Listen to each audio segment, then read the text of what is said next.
तो मुझे यूट्यूब के कमेंट सेक्शन में और इंस्टाग्राम के मैसेज रिक्वेस्ट में दो मेन टाइप के मैसेजेस आते हैं। पहली कैटेगरी होती है भाई कुछ टिप्स दे दो, और दूसरी कैटेगरी होती है आप अगली बार ट्रैवल कब करने वाले हो। कल मुझे जिंदगी में पहली बार अरमान नाम के बंदे ने एक ईमेल भेजी थी और उसने 3 लंबे पैराग्राफ्स लिखे थे स्टेटिंग कि उसको फिटनेस में ज्यादा इंटरेस्ट नहीं है, पर उसने मेरी सोलो इन जापान सीरीज देख के चैनल को सब्सक्राइब किया। और तीसरे पैराग्राफ में उसने मुझे पूछा, इवन दो आप फिटनेस यूट्यूबर हो और इवन दो आप पूरे इंडिया को हेल्थ के टर्म्स में इंस्पायर करते हो, आप अगली बार ट्रैवल कब करोगे। आई एम हैप्पी टू से कि हम अगले 2 हफ्तों में वापस जापान जाने वाले हैं। मैंने जनवरी महीने के एक रील में सबको छोटी सी हिंट दी थी, जहां पर मैंने ANA करके जो फ्लाइट है उसका एक छोटा सा स्क्रीनशॉट डाला था और कुछ लोगों ने तब फिगर आउट किया था। पर उस रील के एंड में मैंने ये भी कहा था कि इस समर एक बहुत एक्साइटिंग फिटनेस ओरिएंटेड ट्रिप आने वाली है, तो उसके डिटेल्स आपको जल्दी ही पता चलेंगे। पर ये सोलो इन जापान पार्ट 3 नहीं होगा, इस ट्रिप में एक ट्विस्ट होगा, so stay tuned.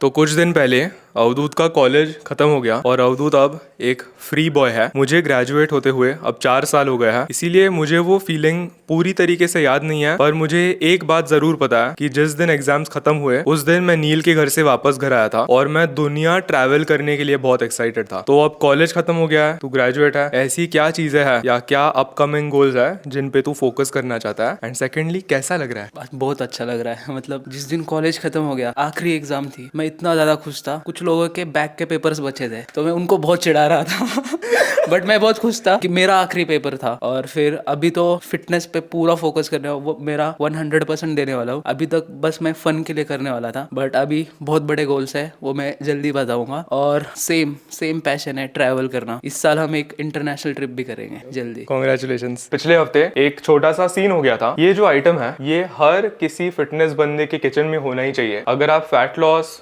Muscle gain, इन सारे चीजों के बारे में सीरियस हो तो आपके पास किचन वेइंग स्केल होनी चाहिए, क्योंकि जब तक आप अपने पेट के अंदर जो भी खाना जा रहा है उसे ट्रैक नहीं कर पाते तब तक आप चीजों को क्वांटिफाई नहीं कर पाओगे। अब हाँ, अगर आपके पास एक स्केल नहीं है और आप इंट्यूटिवली बस हेल्दी खाना खाओगे तो भी आप एक हेल्दी लाइफस्टाइल फॉलो कर सकते हो। पर हेल्दी ईटिंग ये गेम का सिर्फ 50% हिस्सा है। मैं कल से सिर्फ हेल्दी फूड्स के थ्रू अगर 3000 कैलोरीज कंज्यूम करूंगा, जो मेरे मेंटेनेंस लेवल से बहुत ऊपर है, तो इवन दो मैं हेल्दी खा रहा हूँ मेरा वजन बढ़ेगा। इसीलिए हाँ, हेल्दी फूड आइटम्स चूज करो, पर उन्हें क्वांटिफाई करना भी इक्वली इंपॉर्टेंट है। अब पिछले हफ्ते ये जो किचन वेइंग स्केल है इसने अनफॉर्चुनेटली काम करना बंद कर दिया। ये बहुत अजीब एंगल्स पे ही चलती है। यहाँ लाइट तो आ रहा है, पर अगर मैं ये रैथेक्स का डब्बा इसके ऊपर रखूंगा तो कुछ डिस्प्ले नहीं होगा। और फिर मुझे एक बहुत ट्रिकी एंगल पे इसे ऐसे प्रेशर करके दबाना पड़ता है, फिर ये कुछ सेकंड्स के लिए डिस्प्ले होता है और फिर कुछ सेकंडों के बाद ये चला जाता है। मैंने 2017 में अपनी जिंदगी की पहली किचन वेइंग स्केल ली थी और वो वेइंग स्केल 5 सालों के लिए चली। ऐसे ही अमेजोन पे मुझे 100 रुपए के लिए मिली थी, पर अनफॉर्चुनेटली ये ऐसे बहुत ही शॉर्ट टर्म ड्यूरेशन में खराब हो गई। तो अगर आप में से किसी को एक अच्छी खासी मेटल की स्केल पता है तो मुझे प्लीज कमेंट सेक्शन में बता देना। इस बार मैं बजट भी थोड़ा सा हाई रखने वाला हूँ। मेरी एक बहुत चिंदी आदत है कि मैं कोई भी ऑब्जेक्ट का सबसे बजट वर्जन लेता हूँ और उसे लेने के पहले 1000 बार सोचता हूँ। इवन गाड़ियों का सीन सेम है। गाड़ी का गोल क्या होता है? पॉइंट ए से पॉइंट बी तक एक ह्यूमन बीइंग को लेके जाना। तो मैं वो मर्सिडीज में भी कवर कर सकता हूँ और एक क्विड में भी कवर कर सकता हूँ। यही रीजन है कि हमने क्विड लिया। तो इस बार मैं अपना बजट 100-200 रुपए से थोड़ा सा इंक्रीज करने वाला हूँ। तो प्लीज भाई की मदद कर दो, क्योंकि हर शाम को हसीना दीदी और शीला ताई इतने फ्रस्ट्रेट हो जाते हैं, क्योंकि अगर वो कुकर लगा रहे होते हैं तो मैं उनको बोलता हूँ मेरे लिए भी 100 ग्राम चावल लगा दो। उनको आदत हो गई है सारी चीजों का वजन लेने की, पर ये काम नहीं करता। इसीलिए वो हर दिन मुझे बोलता है कि नवीन आण हमारा वैता गला है। तो प्लीज मदद कर दो। मेटल की है, अच्छे क्वालिटी की। Thank you.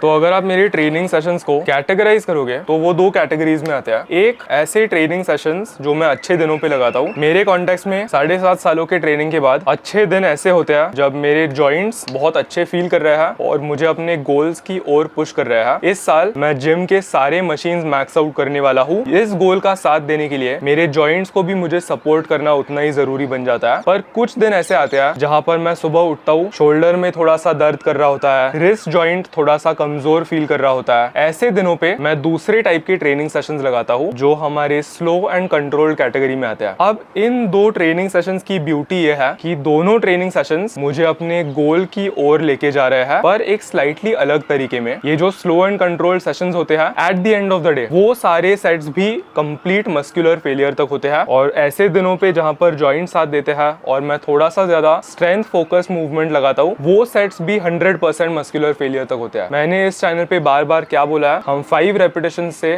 30 रेपिटेशन तक अगर कोई भी सेट फेलियर तक लेके जाएंगे तो हमें सिमिलर मसल ग्रोथ रिजल्ट्स मिलेंगे। तो एक सेट में ये जो सारे वेरिएबल्स होते हैं, उनमें से सबसे इंपॉर्टेंट चीज एक सेट को फेलियर तक लेके जाना होता है। अगर आपके पास इंटेंसिटी नहीं है, अगर आप उस सेट में एफर्ट नहीं दे रहे हैं, तो कुछ मैटर नहीं करता। फ्री पीते हैं और जाके एक बढ़िया चेस्ट डे लगाते हैं। 2025 सारे जिम मशीन मैक्स आउट होने वाले हैं। चीयर्स।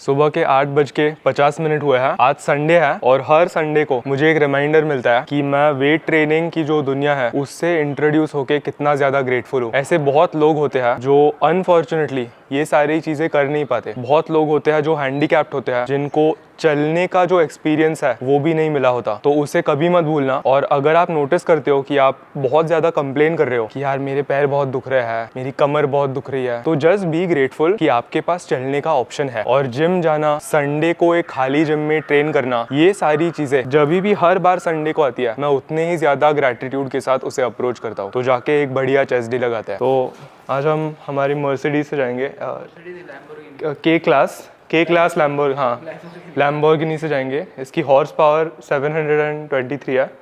एकदम मस्त सुपर कन्वर्ट भी होती है। अगर मैं मैकेनिक के पास गया ना, छाती निकल जाता है पूरा। मसल ब्लेज का AF43 अश्वगंधा रेगुलर अश्वगंधा के मुकाबले 5 गुना ज्यादा पोटेंट है। ये स्ट्रेस घटाने में और रिकवरी इंप्रूव करने में मदद करता है। मसल ब्लेज के AF43 अश्वगंधा की लिंक मैं नीचे डिस्क्रिप्शन बॉक्स में डाल दूंगा।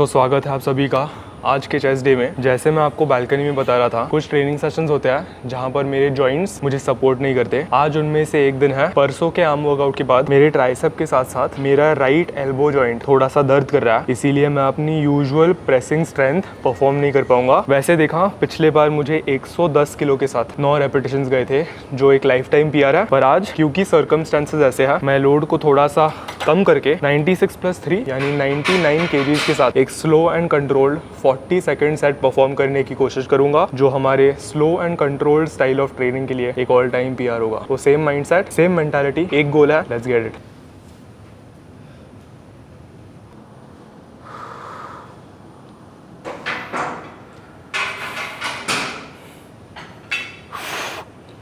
Good reps only.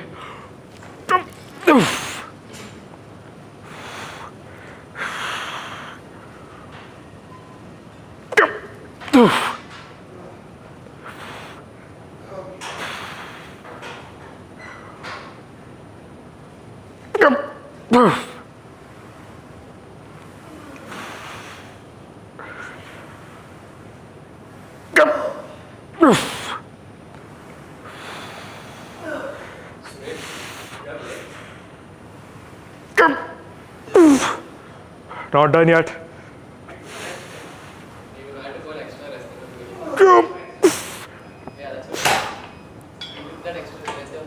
Let's go. जब से मैंने फिटनेस जर्नी शुरू की, 100 kgs 2 प्लेट्स, ये बेंच करना, ये चेस्ट प्रेस करना एक माइलस्टोन रहा है। पर 225 या 100 kgs एक 1 रैप मैक्स करने के लिए एक अलग टाइप का स्किल लगता है, पर ये असली मास्टरी है। 100 kgs स्लो एंड कंट्रोल्ड, सब कुछ चेस्ट पे आया, milestone.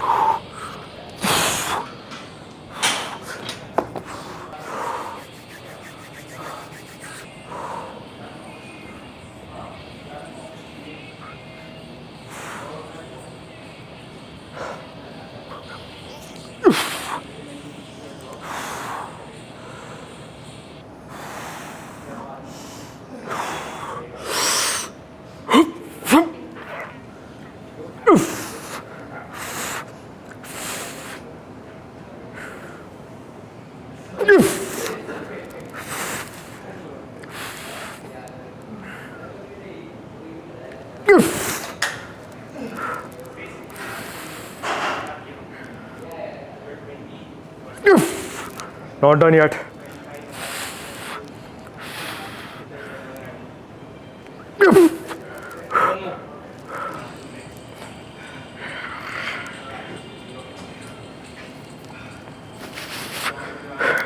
Not done yet.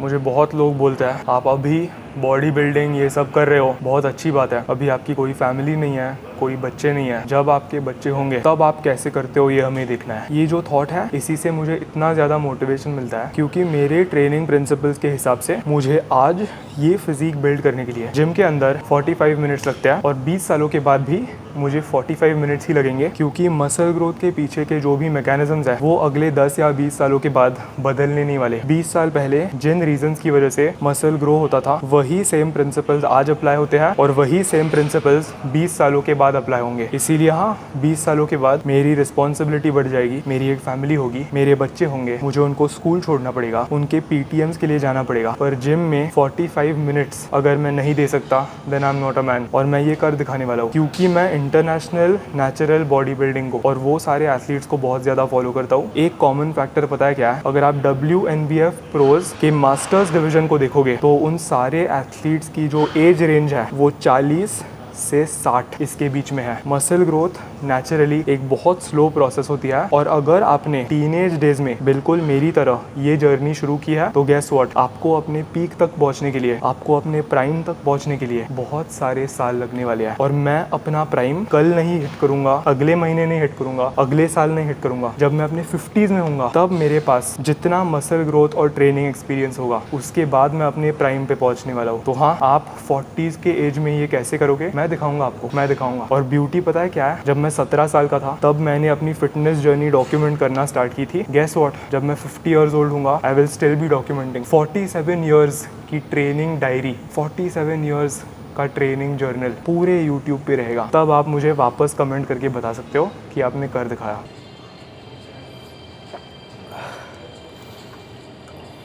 Good reps only.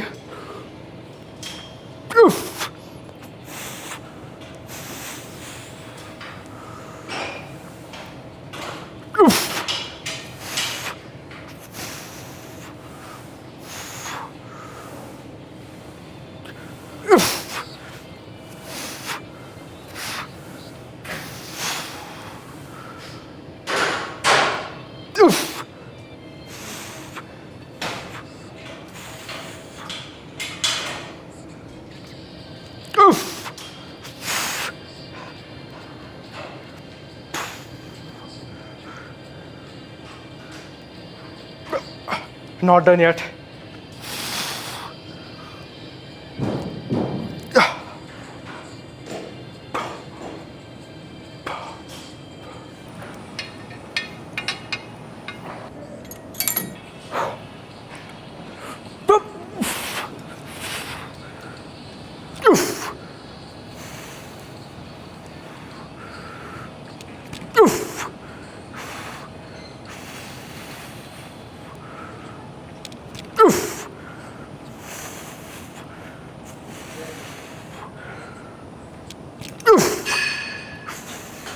Easy.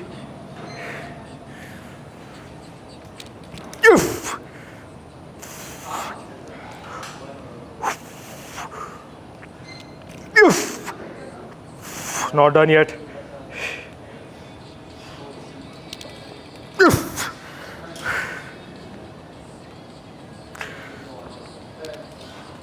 Yeah.